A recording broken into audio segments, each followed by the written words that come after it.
In this tutorial, you will learn where to find your save files and config files in Grand Theft Auto 5 Enhanced. First, open a folder. Open your C drive.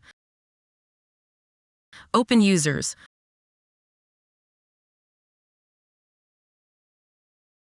Open your username folder.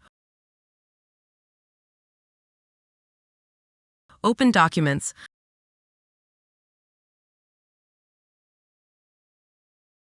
Open Rockstar Games.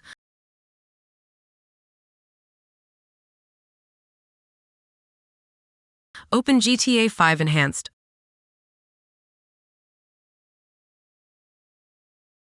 Open Profiles. Open this folder. In here you will find your save files. To locate the config file, go back to the GTA 5 Enhanced folder. Open the settings XML file. This is your config file. If this tutorial helped you, don't forget to like and subscribe. Thanks for watching.